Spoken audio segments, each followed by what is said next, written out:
பிரியமானவர்களே, ஆண்டவராகிய இயேசு கிறிஸ்துவின் பரிசுத்தமுள்ள நாமத்தில் உங்கள் ஒவ்வொருவருக்கும் என் அன்பின் வாழ்த்துக்கள்.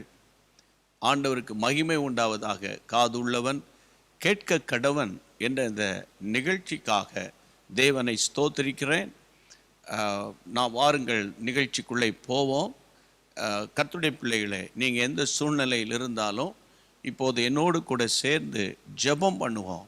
ஜெபம் பண்ணி ஆண்டவரே என்னோடு பேசும் என்று நாம் கேட்போம். ஆண்டவர் நம்மோடு கூட பேசும்போது நம்முடைய உள்ளத்தில் அவருடைய தொடுதலை நீங்கள் உணரப் போகிறீர்கள் என்று நான் உங்களுக்கு சொல்லுகிறேன். எல்லாரும் தலைகளை தாழ்த்தி கண்களை மூடி தேவனை நோக்கி நம்ம பார்ப்போம். அவரை முதலாவது வலது கரத்தை உயர்த்துங்க, ஸ்தோத்திரம் பண்ணுங்க, ஸ்தோத்திரம் பண்ணுங்க, ஸ்தோத்திரம் பண்ணுங்க. மீண்டும் ஒரு முறை உம்முடைய வசனத்தை நான் கேட்கப் போகிறேனே, மீண்டும் ஒரு முறை உம்முடைய சத்தியம் என் காதில் தொனிக்கப் போகிறதே, அதற்காக உமக்கு ஸ்தோத்திரம். ஆவியானவரே உமக்கு ஸ்தோத்திரம். Thank you, thank you, thank you, thank you. நிரப்பிடுங்க என்னையே, ஷஹரபாலா துரபாஹா துரோ. நிரப்பிடுங்க, நிரப்பிடுங்க என்னையே, உந்தன் ஆவியின் அபிஷேகத்தா நிரப்பிடுங்க என்னையே, உந்தன் ஆவியின் அபிஷேகத்தா நிரப்பிடுங்க என்னையே, நிரப்பிடுங்க. சொல்லுவோம் ஆண்டவரே. ஆமென், ஆமென்.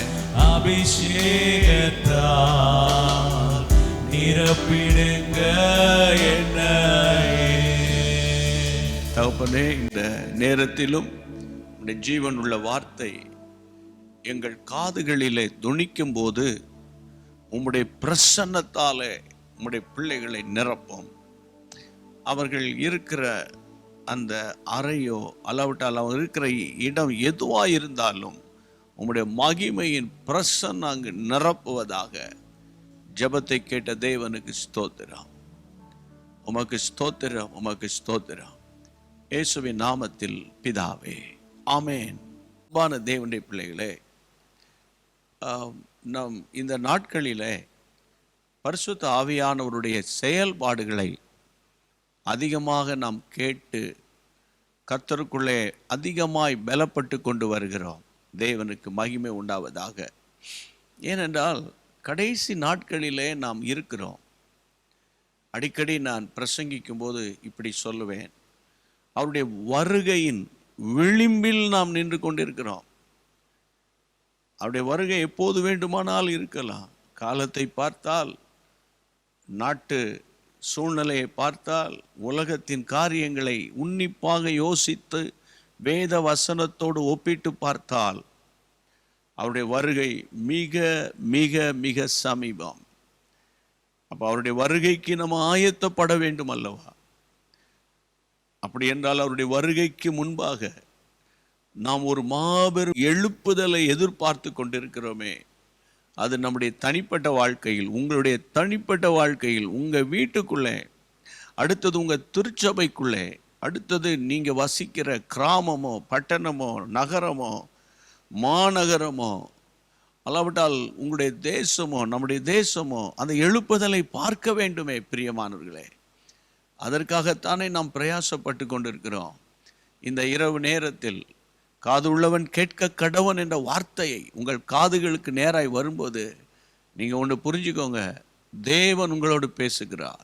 தேவனுடைய சத்தம் இது என்ற ஒரு எண்ணம் எப்போது இருக்கணும்னு நான் உங்களை அன்போடு கூட கேட்கிறேன். சரி, நான் தொடர்ச்சியாக சில வாரங்களாகவே பரிசுத்த ஆவியானவருடைய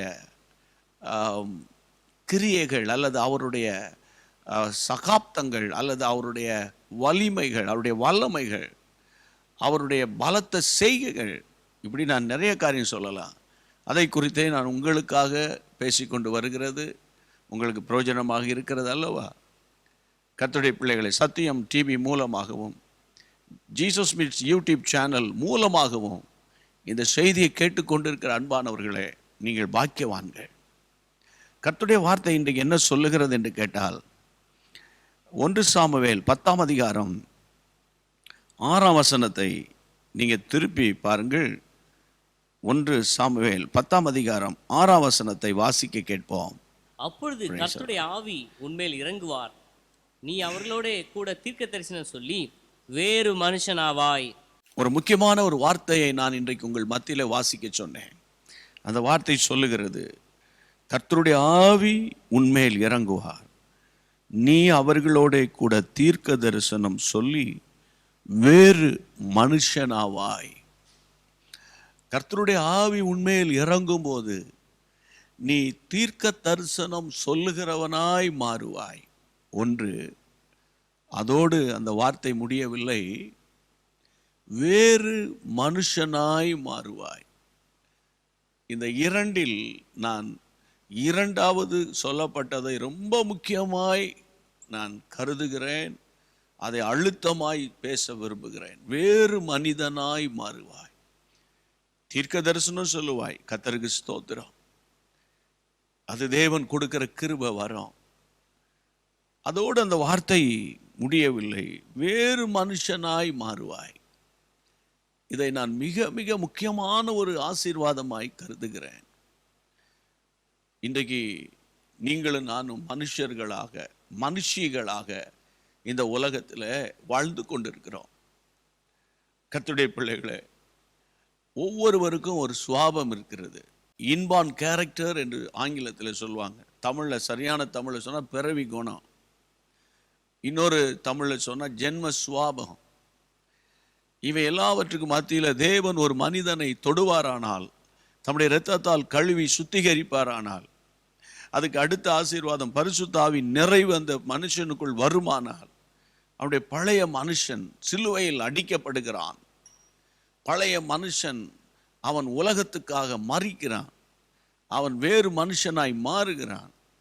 அவனுடைய சிந்தை மாறுகிறது, செயல்பாடு மாறுகிறது, எண்ணங்கள் மாறுகிறது. இதில் பரிசுத்த ஆவியானவருக்கு மிகப்பெரிய பங்கு இருக்கிறது. அப்போ இன்றைக்கு கர்த்தருடைய பிள்ளையே, இன்றைக்கு இந்த செய்தியை நீங்கள் கேட்கும்போது ஒவ்வொரு நாளும் ஆவியானவருடைய ஒவ்வொரு நிலைகளை அல்லது அவருடைய ஆசீர்வாதங்களை குறித்து நான் உங்களோடு பகிர்ந்து கொண்டு வருகிறேன் அல்லவா? இந்த நாளில் நான் உங்களோடு கூட இந்த அபிஷேகம் நம்மை வேறு மனிதனாக மாற்றும் என்று உங்களோடு நான் பேசுவதில் நான் அதிக மகிழ்ச்சி அடைகிறேன். வேறு மனிதனாக மாற்றும். அப்போ வேறு மனிதனாகண்டா நம்முடைய முக தோற்றம் மாறிடும், நம்முடைய உறுப்புகள் எல்லாம் வித்தியாசமாக மாறிடும், நம்முடைய கர்த்தர் கொடுத்திருக்கிற நம்முடைய உடல் வளர்ச்சி வித்தியாசமாக மாறிடும். அப்படிலாம் இல்லை, அதே போல தான் இருப்போம்.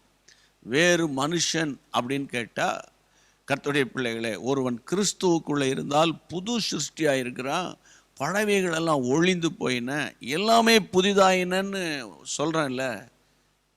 அப்போஸ்தலனாகிய பவுல் சொல்கிறார்ல கொரிந்தியர் சபைக்கு. அப்போ எல்லாமே புதிதாயின அப்படின்னா ஆவியானவருடைய ஊடுருவல், ஆவியானவருடைய தாக்கம் கர்த்தருடைய பிள்ளையே ஒரு சாதாரண மனுஷனுக்குள்ளே இறங்குமானால், ஆண்டவர் அவனை கம்ப்ளீட்டாக வேறு மனிதனாகவே மாற்றி விடுகிறார். கர்த்தருக்கு மகிமை உண்டாகட்டும். அப்போ கர்த்தருடைய பிள்ளைகளே, இன்றைக்கு அந்த வேறு மனிதன் என்று அதை ஒரு ஷார்ட்டாக அப்படி சொல்ல பிரியப்படாமல், இன்றைக்கு பரிசுத்த ஆவியானவருடைய ஆசீர்வாதத்தில் வேறு மனிதனாய் மாறுகிற ஒரு புதிய கிருபை இருக்குன்னு நான் சொல்ல வருகிற இந்த செய்தியில் அந்த வேறு மனுஷனை பற்றி கொஞ்சம் டீட்டெயிலாக இந்த குறுகின நேரத்தில் நான் பேசுவேன் என்றால் அது உங்களுக்கு பிரயோஜனமாக இருக்கும் என்பது என்னுடைய நம்பிக்கை, விசுவாசம். வாசித்து பாருங்களேன் கர்த்தருடைய பிள்ளைகளே. 1 சாமுவேல் 10ஆம் அதிகாரத்தில் 16ஆம் வசனம் என்ன சொல்லுகிறது பாருங்கள். சவுல் தன் சிறிய தகப்பனை பார்த்து, கழுதைகள் அகப்பட்டது என்று எங்களுக்கு தீர்மானமாய் சொன்னார் என்றான். எங்களுக்கு தீர்மானமாய் சொன்னார் என்றார். ஆனாலும் ராஜ்யபாரத்தை பற்றி சாமுவேல் சொன்னதை அவனுக்கு அறிவிக்கவில்லை. சாமுவேல் சொன்னதை தன்னுடைய சிறிய தகப்பனுக்கு, தன்னுடைய சித்தப்பாவுக்கு அவன் சொல்லவில்லை. எதை சொல்லவில்லை, டீட்டெயிலாக உங்களுக்கு நான் சொல்லி கொடுக்கவும் விரும்புகிறேன். நீங்கள் வேதத்தை திருப்பி பாருங்கள். 1 சாமுவேல் 9ஆம் அதிகாரம் 16ஆம் வசனம். 1 சாமுவேல் 9:16. நாளை இந்நேரத்துக்கு பென்யமீன் நாட்டானாகிய ஒரு மனுஷனை உன்னிடத்தில் அனுப்புவேன். அவனை என் ஜனமாகிய இஸ்ரவேலின் மேல் அதிபதியாக அபிஷேகம் பண்ண கடவாய். அவன் என் ஜனத்தை பெலிஸ்தரின் கைக்கு நீங்களாக்கி ரட்சிப்பான். என் ஜனத்தின் முறையிடுதல் என்னிடத்தில் வந்து எட்டினபடியினால் நான் அவர்களை கடாட்சித்தேன் என்று வெளிப்படுத்தியிருந்தார். ஆண்டவருக்கு மகிமை உண்டாகட்டும். அதாவது தகப்பனாருடைய கழுதைகளை தேடி போவதற்கு சவுலும் அவனோடு கூட இருக்கிற வேலைக்காரர்களும் புறப்பட்டு போறாங்க. தேடி தேடி தேடி தேடி அலைந்து யாராவது ஒரு தேவ மனிதன் இருக்க மாட்டாரா என்று கேட்க, இந்த வகையில தான் கர்த்தர் தம்முடைய அனாதி தீர்மானத்தின்படி சாமுவேலையும் சவுலையும் கர்த்தர் சந்திக்க ஒரு சந்தர்ப்பத்தை ஏற்படுத்தினார். அந்த சந்தர்ப்பத்தில் அவனுக்கு ஒரு வெளிப்பாடு வருகிறது. சவுலே, நீ யார் தெரியுமா? இந்த 9ஆம் அதிகாரம் 16ஆம் வசனத்தின்படி இஸ்ரவேலின் மேல் ராஜாவாக அதிபதியாக இருக்கும்படி என் ஆண்டவர் உன்னை தெரிந்து கொண்டார். இஸ்ரவேலின் ராஜ்யபாரம் உன்னுடைய கைக்கு வருகிறது என்ற ஒரு பெரிய ஒரு மாபெரும் வெளிப்பாடு அவனுக்கு கிடைத்த போது, இங்கே வாசிக்கிறோம் 10ஆம் அதிகாரம் 16ஆம் வசனத்தில், ஆனாலும் தன்னுடைய சிறிய தகப்பனாரிடத்தில் ராஜ்ய பாரத்தை பற்றி அவன் ஒன்றும் அறிவிக்கவில்லை. அப்ப இதை மறைத்து வைத்தான் என்று சொல்லலாமா என்றால் அந்த வார்த்தையை பயன்படுத்தக்கூடாது. இதை வெளிப்படுத்த ஆண்டவர் அவனை அனுமதிக்கவில்லை. அன்றைக்கு மரியாளுக்கு பரலோகம் ஒரு வெளிப்பாடை சொல்வதற்கு காபிரியேல் தூதனை அனுப்பின போது, உன்னில் ஆண்டவராகிய இயேசு கிறிஸ்து உலக ரட்சகர் தோன்றுவார் என்று சொல்லும்போது மரியாள் தன் இருதயத்தில் வைத்து அதை சிந்தனை பண்ணி கொண்டிருந்தாள்.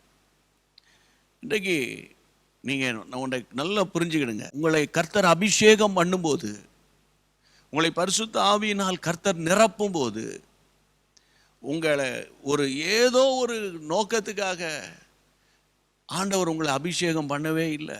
உங்களுக்குள்ள ஒரு பெரிய பரம திட்டத்தை வைத்து தான் கர்த்தர் உங்களை அபிஷேகம் பண்ணுறாரு. கழுதையை தேடி போன சவுல் அப்படின்னு சொல்லும்போது ஒரு போதகர் இவ்விதமாய் சொன்னார், கழுதையை மேய்த்து கொண்டிருந்த ஒரு மனுஷன் சவுல், அவன் மேலே ராஜாவுக்குரிய அபிஷேகம் ஊற்றப்பட்டது அப்படின்னு சொன்னார். அப்போ ஒரு சாதாரண கழுதையை மேய்த்து கொண்டிருக்கிறவனை கர்த்தர் ராஜாவாய் மாற்ற முடியும். ஆடுகளுக்கு பின்னால் ஆடுகளை மேய்த்து கொண்டிருந்தவனை தாவீதை என் ஆண்டவர் ராஜாவாய் மாற்ற முடியும். அப்போ உங்களை என்னை அபிஷேகம் பண்ணினது ஏதோ ஒரு நோக்கம் இருக்கிறது என்று அதை சொல்லிட்டு விட்டுறாதீங்க. அந்த நோக்கத்தை நீங்கள் அறிந்து கொள்ளணும். சவுலை ராஜாவாய் அபிஷேகம் பண்ணுவதின் நோக்கம் என்னன்னா, அவன் என் ஜனத்தை பெலிஸ்தியரின் கைக்கு நீங்களாக்கி ரட்சிக்கிறதுக்காக தான் அவனை நான் ராஜாவாய் அபிஷேகம் பண்ணுறேன். கர்த்தருக்கு ஸ்தோத்திரம், கர்த்தருக்கு மகிமை உண்டாவதாக. இவ்வளோ பெரிய மேன்மையான திட்டம், ஆனால் அவன் தன் இருதயத்தில் வைத்து கொள்ளுகிறான். அதை அவன் வெளியே சொல்லவில்லை. அது தெய்வீக ஞானம், தெய்வீக ஞானம். சில நேரத்தில் சிலருக்கு கர்த்தர் அருமையான வெளிப்பாடுகள்லாம் கொடுப்பாரு. அதை வெளியே சொல்லி அதனால் எரிச்சலும் போட்டியும் பொறாமையும் வந்து அதை வைத்து பலவிதமான போராட்டங்களை கொண்டு வந்து மன உளைச்சலை ஏற்படுத்தின நிறைய சம்பவங்கள் எனக்கு தெரியும். ஏன் வேதத்தில் நீங்கள் பார்த்தீங்கன்னா, யோசேப்புக்கு 17 வயதிலேயே சொப்பனம் பார்க்கிற கிருபையை கர்த்தர் கொடுத்துருந்தார். உங்களுக்கு தெரியும் இல்லையா? அவன் சொப்பனம் கண்டுட்டு அடுத்த நாள் காலையிலே விடியாமல் தான் பிரதர்ஸை பார்த்து, என்னுடைய அறிக்கட்டு தான் நிமிர்ந்திருக்கு, உங்கள் அறிக்கட்டெல்லாம் தாழ கிடக்குன்னு சொன்ன அன்னைக்கு பிடிச்சது அவனுக்கு பிரச்சனை. இன்றைக்கு கர்த்தருடைய நாமத்தினால நான் உங்களுக்கு சொல்கிறேன், வேறு மனிதனுடைய கேரக்டர், சொல்ல வேண்டியதை சொல்லுவார்கள், தேவையில்லாத வார்த்தைகளை மிதமிஞ்சி பேச மாட்டாங்க. நீ நல்ல அபிஷேகம் பெற்ற பெரிய தேவ மனிதர்களோடு பழகி பார்த்தீங்கன்னா அவங்க பேசுகிற வார்த்தைகளை நீங்கள் கவனிக்கலாம். ஆங்கிலத்தில் லூஸ் டாக் அப்படிம்பாங்க. தேவையில்லாத வார்த்தைகளை பேசிக்கொண்டு இருக்கிறது நல்ல அபிஷேகம் பெற்ற தேவ பிள்ளைகிட்ட இருக்கவே இருக்காது. அந்த விஷயத்தில் நம்ம ரொம்ப கவனமாக இருக்கணும். நம்பர் 2, கர்த்தருடைய பிள்ளைகளே, 1 சாமுவேல் 10ஆம் அதிகாரம் 21-22 வேகமாக வாசிப்பீங்களா? அவன் பென்யமீன் கோத்திரத்தை அதனுடைய குடும்பங்களின்படியே சேர பண்ணின பின்பு மாத்ரி குடும்பத்தின் மேலும் அதிலே கீசின் குமாரனாகிய சவுலின் மேலும் சீட்டு விழுந்தது. அவனை தேடின போது அவன் அகப்படவில்லை. அவன் இனி இங்கே வருவானா என்று அவர்கள் திரும்ப கர்த்தரிடத்தில் விசாரிக்கும் போது இதோ அவன் தளவாடங்கள் இருக்கிற இடத்திலே ஒளித்துக் கொண்டிருக்கிறான் என்று கர்த்தர் சொன்னார். எனக்கு அன்பான தேவனுடைய பிள்ளைகளே, அடுத்த ஒரு அருமையான ஒரு கேரக்டரை பாருங்க. வேறு மனிதன் பரிசுத்த ஆவியானவர் ஊற்றப்பட்ட பிறகு, பரிசுத்த ஆவியானவரால் நிரப்பப்பட்ட பிறகு அவனுடைய லைஃப் ஸ்டைல் மாறுது பாருங்க. இன்றைக்கி நம்ம பரிசுத்தாவின் அபிஷேகம் பெற்றுன்னு அந்நிய பாஷை பேசுகிறோம், ஆவியில் நிரப்புறோம், கை தட்டுறோம், சத்தம் போடுறோம், ஜெபிக்கிறோம், எல்லாம் நல்லது. ஆனால் நம்முடைய கேரக்டர் மாறுதாங்கிறது தான் ரொம்ப ரொம்ப முக்கியம். இங்கே பாருங்கள், இவருக்கு சொல்லப்போனால் ஏற்கனவே அவருக்கு வெளிப்பாடு வந்தது. சாமுவேலை டைரெக்டாக பேசிட்டார், நீ தான் அடுத்த ராஜா, கர்த்தருடைய முன் குறிச்சிட்டாருப்பா அப்படின்னு அவர் சொல்லிட்டார். ஆனால் இங்கே அஃபிஷியலாக ஆண்டவர் தெரிந்தெடுக்கிற ஒரு நிகழ்ச்சி அங்கே நடத்திக்கிட்டு இருக்கும்போது சீட்டு இவன் பேருக்கு விழுந்துட்டு. ஆனால் சவுலை தேடுறாங்க, அங்கே இல்லை. சவுலை அங்கே இல்லை. நான் இப்படி யோசித்து பார்த்தேன், வேற ஒரு ஆளாக இருந்தால் முதல் வரிசையில் உட்கார்ந்துட்டு இருப்பாங்க. எனக்கு தெரியும் என்ன தான் சூஸ் பண்ண போகிறாங்கன்னு. இன்னும் சில ஆட்களாக இருந்தால் எல்லார்ட்டையும் பாருங்கள், என் பேர் வரப்போகுது பாருங்கள் அப்படின்னு அவங்க சொல்லிக்கிட்டு இருப்பாங்க. ஆனால் இங்கே சவுலை பார்த்தால் வசனம் சொல்லுகிறது, அவனை தேடின போது அகப்படவில்லை. கடைசியில் அவனை கர்த்தரிடத்தில் விசாரிக்க வேண்டிய ஒரு சிச்சுவேஷன் ஆண்டவர்கிட்ட விசாரித்தா இப்போது அவன் தன்னை ஒளித்து கொண்டிருக்கிறான். தளவாடங்களில் அவன் தன்னை மறைத்து கொண்டிருக்கிறான். ஒளித்து கொள்ளுதல் வேற, ஒளிந்து கொள்ளுதல் வேற. ஒளித்து கொள்ளுதல், தாங்களாகவே மறைத்து கொள்ளுதல். அன்றைக்கு எலியாவை பார்த்து ஆண்டவர் சொன்னது நினைவு இருக்கு அவங்களுக்கு? 1 ராஜாக்கள் 17ஆம் அதிகாரம் 6ஆம் வசனம் வேதத்தில் வாசிக்கிற ஆண்டவர் சொல்வார், நீ போய் உன்னை கேரி தாற்றண்டையிலே ஒளித்து கொண்டிரு, நீ ஒளிஞ்சிக்கப்பா, நீ மறைந்து வாழப்பா. அப்போது உன்னை தேடி காகம் கரெக்டாக மார்னிங் பிரேக்ஃபாஸ்டோட வரும். அதை போல் அது வந்தது. அவன் சாப்பிட்டான், கேரி தண்ணீரை குடித்தான். உங்களுக்கு தெரியும். இன்றைக்கு வேறு மனிதனுடைய அபிஷேகம் பெற்ற வேறு மனிதனுடைய கேரக்டர் என்னென்னா, தங்களை தாங்களே வெளிப்படுத்திக்கிட மாட்டாங்க. சிலர் பாருங்க, நல்ல அபிஷேகம் பெற்று கர்த்தருடைய பிள்ளைகள், நிறைய படிச்சிருப்பாங்க, நிறைய டிகிரி வாங்கியிருப்பாங்க, அவங்க பேருக்கு பக்கத்தில் ஒன்றுமே போட மாட்டாங்க. சென்னையில் ஒரு பெரிய மூத்த தேவ மனிதர் வாழ்ந்தார். கர்த்தருடைய தாசன், போதகர் சுந்தரம் என்ற ஒரு பெரிய தேவ மனிதர். அவரால் உருவாக்கப்பட்டது தான் பாஸ்டர் சாம் சுந்தரம். அந்த அப்போஸ்டலிக் கிறிஸ்டியன் அசம்பிளி என்று சொல்லப்படுகிற பெரிய ஸ்தாபனத்தில் ஏராளமான ஊழியக்காரர்களை கர்த்தர் எழுப்பினார். அதனுடைய நிறுவனர் போதகர் சுந்தரம் ஐயா அவர்கள் ஒரு நாளும் தன்னுடைய பெயருக்கு முன்னால் பாஸ்டர் சுந்தரம் என்று போடுவதை அவர் விரும்பவே மாட்டார். சகோதரன் சுந்தரம் என்று சொல்வதை அவர் விரும்புவார். அப்போ பாஸ்டர் போடுறது தவறா, ரெவரண்ட் போடுறது தவறா, டாக்டர் போடுறது தவறா, பிஷப் போடுறது தவறா என்ற ஒரு பெரிய ஒரு சர்ச்சைக்குள்ளே நான் வரல. அப்படி இருந்தால் போடுறது தவறு ஒன்று இல்லை. அதே போல் டாக்டர் ஜஸ்டின் பிரபாகரன் என்ற ஒரு தேவ மனிதனை கர்த்தர் ஒரு காலத்தில் எழுப்பினார் தமிழ்நாட்டில். அவர் ஒரு மெடிக்கல் டாக்டர், படித்தவர், அந்த நாட்களிலே நல்ல வசதியான குடும்பத்தில் பிறந்தவர். கர்த்தருடைய பிள்ளைகளை பன்ருட்டி, தமிழ்நாட்டில் பன்ருட்டி பக்கத்தில் கீழ்கவரப்பட்டு என்ற ஒரு ஊரில் பிறந்து வளர்ந்தவர். அந்த நாட்களிலே பெரிய பெரிய கூட்டங்களை நடத்துவார். ஒரு நாள் அவருடைய பெயருக்கு பக்கத்தில் டாக்டர் ஜஸ்டின் பிரபாகரன் என்று எழுதுவதை அவர் விரும்பாமல் சகோதரன் ஜஸ்டின் பிரபாகரன் என்று தான் அவர் எழுதுவார். வால் போஸ்டர் எல்லாம் நான் பார்த்துருக்கிறேன். இது எதை காண்பிக்கிறது? தங்களை மறைத்து கொள்ளுகிறதை காண்பிக்கிறது. சவுலை தேடியும் அகப்படலை. அவனை எங்கே இருக்கான் அப்படின்னு தேடி கண்டுபிடிக்க வேண்டிய ஒரு சிச்சுவேஷன் ஆகி போயிடுச்சு. தன்னை மறைந்து வாழுகிறது. நான் ஒன்று உங்களோடு பேசுகிறேன். நீங்கள் நல்ல ஆவியில் நிரம்பி ஜெபிக்கிற கிருபையை கர்த்தர் கொடுத்த பிறகு உங்களுக்கு சில பரிசுத்தாவின் வரங்கள் கூட கர்த்தர் கொடுத்துருப்பார். உங்களுக்கு மனுஷீகத்தில் எங்கேயாவது போய் பேசணும் போல் வரும், அல்லது போய் ஒரு பாட்டு படிக்கணும் போல் வரும், அல்லது எங்கேயாவது போய் ஜெபிக்கணும் போல், எங்கேயாவது போய் மேடையில் மைக்கை பிடிச்சி ஜெபிக்கணும் போல் வரும். நீங்கள் அவசரப்பட்டு நீங்களே பாஸ்டர் ஒரு ஜெபம் பண்ணட்டா பாஸ்டர், கர்த்தரனை பயன்படுத்துகிறார் பாஸ்டர்னு நீங்கள் தப்பி வாயை திறந்து சொல்லக்கூடாது. இதுதான் ஹைலி ஸ்பிரிச்சுவல் கேரக்டர்ஸ்.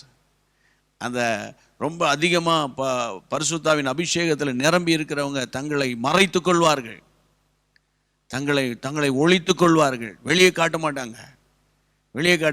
சில பேர் பாருங்கள், நான் ஒரு பாட்டு பாடிட்டேன், எனக்கு ஒரு சான்ஸ் கொடுக்குறீங்களா? இதென்ன கச்சேரியா அல்லது சினிமாவோ ஒரு சான்ஸ் கொடுக்கறதுக்கு? கர்த்தர் தான் ஒரு மனுஷனை எழுப்பணும். அது வரைக்கும் நம்ம ஒளிஞ்சிருக்கணும். கர்த்தருக்கு மகிமை உண்டாவதாக ஒளித்து இருக்கணும். இதுதான் அபிஷேகம் பெற்ற வேறு மனிதனுடைய கேரக்டர். மூன்றாவது, நீங்கள் பார்த்தீங்கன்னா இன்னொரு வசனத்தை நான் உங்களுக்கு எடுத்து காட்ட முடியும்.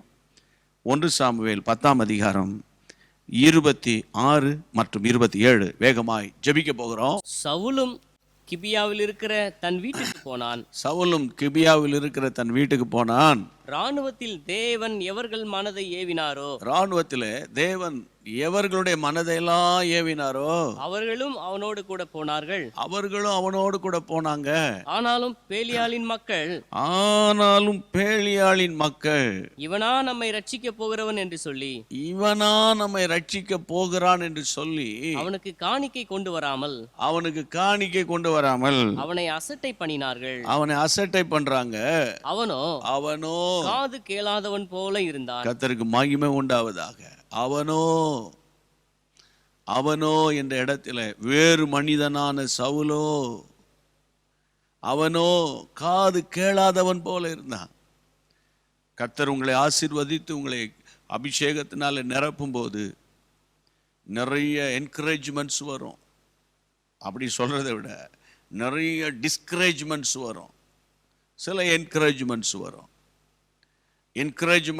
டிஸ்கரேஜ்மெண்ட்ஸ் வரும். சில நேரத்தில் ஒன்றுமே வராது. 3 காரியம் சொல்கிறேன். என்கரேஜ்மெண்ட்ஸ், டிஸ்கரேஜ்மெண்ட்ஸ் வரும், சிலது நோ கமெண்ட்ஸ் இது வரும். இந்த நேரத்தில் நீங்களாகவே உங்களை வெளிப்படுத்தி காட்டக்கூடாது. இதில் என்கரேஜ்மெண்ட்ஸை விட டிஸ்கரேஜ்மெண்ட்ஸ் அதிகமாக வரலாம்.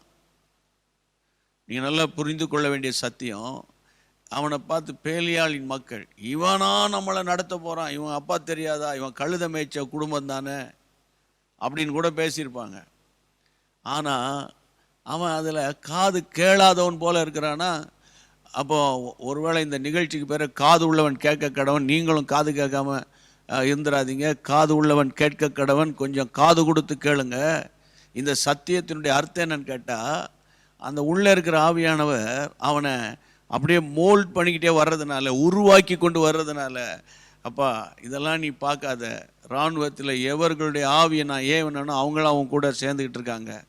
அதனால் இப்போ இவங்க சொல்கிறத பற்றி, இவங்க கொடுக்குற கமெண்ட்ஸை பற்றி நீ பெருசாக பேசிக்கிட்டு இருக்காத, அதை வச்சு நீ யோசித்துட்டு இருக்காத, அதை வச்சு நீ சோர்ந்து போகாத அப்படிங்கிற ஒரு நல்ல பாடத்தை ஆண்டவர் அவருக்கு கற்றுக் கொடுத்ததுனால அவர் காது கேளாதவன் போல இருக்கிறார். இதுதான் அபிஷேகம் பெற்றவனுடைய ஒரு கேரக்டர். இன்றைக்கு கர்த்தரால் நீங்கள் பயன்படுத்தப்படணும். நீங்கள் எந்த சர்ச்சுக்கு போகிறீங்க, உங்கள் சர்ச்சுக்கு நீங்கள் பிரயோஜனமாக இருக்கணும், உங்கள் சபைக்கு நீங்கள் உபயோகமாக இருக்கணும். நாளைக்கு போய் கர்த்தர் எனக்கு உபயோகமாக இருப்பேன், நான் உன்னை உபயோகப்படுத்துவேன் என்று சொல்லிட்டாருன்னு சொல்லி நாளைக்கு போய் உங்கள் பாஸ்டர்கிட்ட போய் நான் ஒரு ஜெபக்கூட்டம் நடத்துட்டான்னு கேட்டுறாதீங்க. உங்களை ஒழித்து கொள்ளுங்க, உங்களை மறைந்து தேவனோடு பேசிக்கிட்டு இருங்க. ஒரு நாள் ஒன்று வரும். ஒரு நாள் எப்படி தாவீதுக்கு ஒரு நாள் வந்தது, தாவீதின் குடும்பத்தில் கர்த்தர் அபிஷேகம் பெற்ற ஒருவனை கர்த்தர் தெரிந்து கொள்ள, அபிஷேகிப்பதற்காக ஒருவனை தெரிந்து கொள்ளும் போது தகப்பன் ஈசாயை தாவீதை மறந்துட்டாரு. அப்போது ஆள் விட்டு அனுப்புகிறாங்க. ஆள் விட்டு அனுப்பி உனக்கு அழைப்பு வருது, நீ போன்னு. அவன் வரும்போதே ஆண்டவர் பேசுகிறாரு, சாமுவேல் தீர்க்கதரிசனி இவன் தான், எழும்பி அபிஷேகம் பண்ணு. கரவல் ஆடுகளுக்கு பின்னால் போனவன், ஆடுகளின் சத்தத்தையே கேட்டவன். இப்போது சமஸ்த இஸ்ரவேலுக்கு ராஜாவாக கர்த்தர் தாவீதை ஏற்படுத்தினாரே. உங்களை குறித்து தேவனுக்கு ஒரு திட்டம் இருக்கிறது என்பதை இன்றைக்கு இரவிலே நீங்கள் அறிந்து கொள்ளுங்க. ஏதோ வாழ்ந்தோம், போனோம், ஒரு சர்ச்சுக்கு போனோம், அபிஷேகம் பெற்றோம், அந்நிய பாஷை பேசினோம், பாட்டு பாடினோம், சாப்பிட்டோம், வந்தோம், போனோன்னு இல்லை. உங்களை குறித்த திட்டத்தை நீங்கள் அறியணும். காலத்தை வேஸ்ட் பண்ணிடாதீங்க. நம்ம காலங்கள் மிகவும் குறைவாக இருக்குது. அவருடைய ரட்சகருடைய வருகைக்கு முன்பாக உங்களை கொண்டு நீங்கள் செய்ய வேண்டியது நீங்கள் செஞ்சு முடிக்கணுமே. ஒரு விருந்தாளி வர்றாங்க, இவ்வளோ உணவு செய்யணும்னு சொல்லி எவ்வளோ அழகாக 4 மணி காலையில் எழும்பி நீங்கள் ப்ரிப்பேர் பண்ணி ஆயத்தப்படுத்தி அந்த விருந்தாளியை நீங்கள் சந்தோஷப்படுத்துறீங்க. தட்ஸ் குட், அது நல்லது. அப்போ அந்த பரலோக தேவனை சந்தோஷப்படுத்தணுமே. அதுக்காக நீங்கள் என்ன ஆயத்தப்படுத்தி இருக்கிறீங்க? 21 வரப்போது 21 வந்துருச்சு, 2020 போயிருச்சு. அந்த பழைய வேதனை, பழைய கஷ்டம், பழைய இழப்பு, இதையே திரும்பி பார்க்காம இப்போது நம்ம ஜெபிப்போம். ஆண்டவருடைய வல்லமை உங்க மேல இறங்கி வரும். ஆமென், ஹல்லேலூயா. அன்றைக்கு சவுலை கர்த்தர் அபிஷேகம் பண்ணினதுனால, ஆவியானவர் வந்ததுனால அவன் தீர்க்க தரிசனம் உரைத்தான். அது நல்லது. நீங்க தீர்க்க தரிசனம் உரைக்கிறீங்க, தட்ஸ் குட்.